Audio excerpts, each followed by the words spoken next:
ಸುಂದರವಾಗಿರುವಂತ ಸರ್ವಜ್ಞ ಒಂದು ಕಡೆ ವಚನವನ್ನ ಹೇಳ್ತಾನೆ. ಸತಿಪತಿಗಳಂದಾದ ಭಕ್ತಿ ಹಿತವಾಗಿಪ್ಪುವುದೇ ಶಿವಂಗೆ, ಸತಿಪತಿಗಳಂದಾಗದ ಭಕ್ತಿ ಅಮೃತದಲ್ಲಿ ವಿಷ ಬೆರೆಸಿದಂತೆ ಅಂತಕ್ಕಂಥದ್ದು.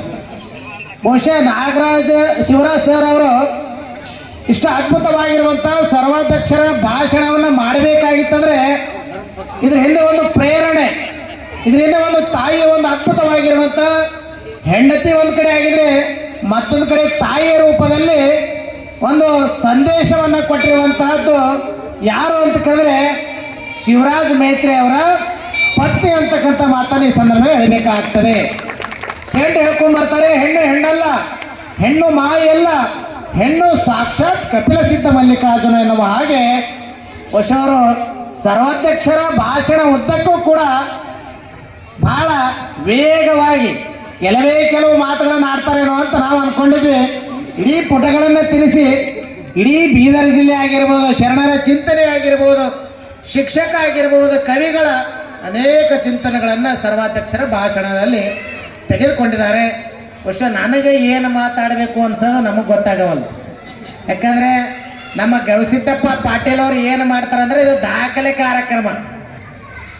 ಹೆಂಗೆ ದಾಖಲೆ ಕಾರ್ಯಕ್ರಮ ಅಂದರೆ ಪ್ರಥಮ ಸಾಹಿತ್ಯ ಸಮ್ಮೇಳನ, ಪ್ರಥಮ ದಲಿತ ಸಾಹಿತ್ಯ ಸಮ್ಮೇಳನ, ಪ್ರಥಮ ದಾಸ ಸಾಹಿತ್ಯ ಸಮ್ಮೇಳನ, ಹೀಗೆ ಪ್ರಥಮ ಪ್ರಥಮ ಪ್ರಥಮ ಮಾಡಿ ಎಲ್ಲಿಗೆ ತಂದಿದ್ದಾರೆ ಅಂದರೆ 16 ಸಮ್ಮೇಳನ ಮಾಡಿರುವಂಥ ಕೀರ್ತಿ ಯಲ್ಲಾಲಿಂಗ ಆಶ್ರಮಕ್ಕೆ ಸಲ್ತದೆ. ಯಾರ ಉಪಾಧಿ ಒಳಗ ಅಂದರೆ ಡಾಕ್ಟರ್ ಗವಿಸಿದ್ದಪ್ಪ ಪಾಟೀಲ್ ಅವರು. ಏನ್ರಿ ಹೆಂಗೆ ಹುಡ್ಕೊಂಡು ಬರ್ತಾರೆ ಏನೋ ಗೊತ್ತಿಲ್ಲ. ಒಬ್ಬ ಕವಿ KS ನರಸಿಂಹಸ್ವಾಮಿಯವರು ಬಹಳ ಸುಂದರವಾಗಿರುವಂಥ ಮಾತು ಹೇಳ್ತಾರೆ. ಇಲ್ಲೆಲ್ಲ ಮುಂದೆ ಕೂತಿರುವಂಥವ್ರು ಎಲ್ಲರೂ ಕವಿಗಳು. ಅವರು ಯಾವ ರೂಪದಲ್ಲಿ ಕೊಟ್ಟಿರ್ತಾರೋ ಏನೋ ಗೊತ್ತಿಲ್ಲ. ಕವಿ ಯಾವುದೋ ಒಂದು ಚಿಂತನೆ ಮಾಡ್ತಾ ಇರ್ತಾನೆ.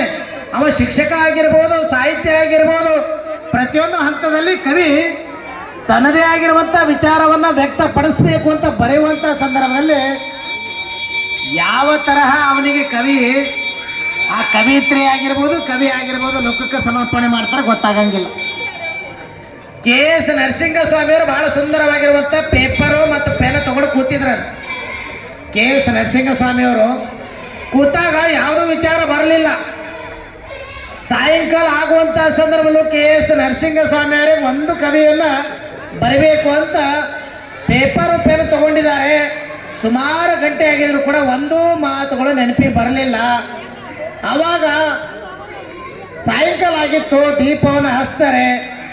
ದೀಪ ಹಚ್ಚಿ ಪೇಪರ್ ಪೆನ್ ಕೈದಾಗ ಹಿಡಿದಿದ್ದಾರೆ. ಆದರೆ ದೀಪವನ್ನು ಹಚ್ಚಿದ ಮೇಲೆ ಧಾರಾಕಾರ ಗಾಳಿ ಬಿಡ್ತು. ಅಂದರೆ ಜೋರಾಗಿ ಗಾಳಿ ಬಿಟ್ಟಿದ ಮೇಲೆ ಆ ಹಚ್ಚಿರುವಂಥ ದೀಪ ಆರಿ ಹೋಯ್ತು.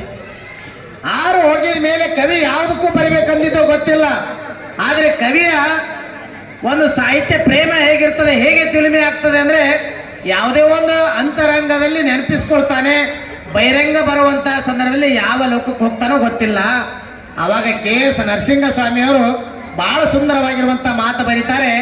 ದೀಪ ಆರು ಹೋಯ್ತು, ಗಾಳಿ ಬಂದು ದೀಪ ಆರಿದ ಮೇಲೆ KS ನರಸಿಂಹಸ್ವಾಮಿಯವರು ಬರೆದಿರುವಂಥ ಮಾತು ಯಾವುದು ಅಂದರೆ, ದೀಪವೂ ನಿನ್ನದೇ, ಗಾಳಿಯೂ ನಿನ್ನದೇ, ಆರದಿರಲಿ ಬೆಳಕು, ಹಡಗೂ ನಿನ್ನದೇ, ಕಡಲೂ ನಿನ್ನದೇ, ಮುಳಗದಿರಲಿ ಬದುಕು ಅಂತಕ್ಕಂಥ ಮಾತನ್ನ ಕವಿ ಬರೀತಾರಂದ್ರೆ ಕವಿಯಲ್ಲಿ ಬಹಳ ದೊಡ್ಡದಾಗಿರುವಂಥ ಶಕ್ತಿ ಇರ್ತದೆ.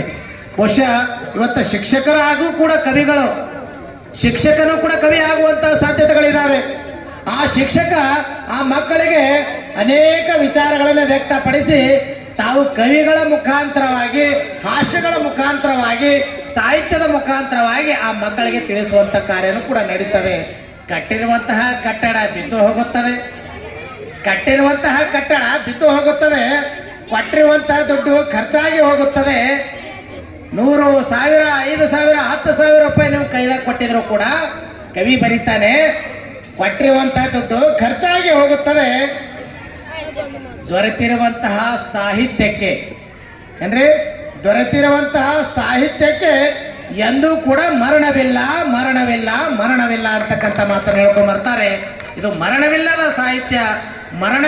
ಸಾಹಿತ್ಯವನ್ನು ನಾವೆಲ್ಲ ಮಕ್ಕಳಿಗೆ ಉಣಿಸುವಂಥ ಕಾರ್ಯವನ್ನು ನಾವು ನೀವೆಲ್ಲರೂ ಕೂಡ ಮಾಡೋಣ ಅಂತಕ್ಕಂಥ ಮಾತನ್ನ ಈ ಸಂದರ್ಭ ಹೇಳ್ತಾ ಅನಿವಾರ್ಯದಿಂದ ಯೋಗ ಹೆಂಗೆ ಕೂಡೈತೆ ನೋಡ್ರಿ. ಬಹುಶಃ ನಾವು ಮಾಜಿ ಸೈನಿಕರ ಕಾರ್ಯಕ್ರಮಕ್ಕೆ ಹೋಗಿದ್ವಿ. ಯೋಗ ಹೆಂಗೆ ಕೂಡಿಸ್ತದ ನೋಡ್ರಿ. ಅದು ಎಲ್ಲ ಲಿಂಗನ ಕೃಪೆ. ನಮಗೂ ಕೂಡ ನೆನಪಿಲ್ಲ ನಮ್ಮ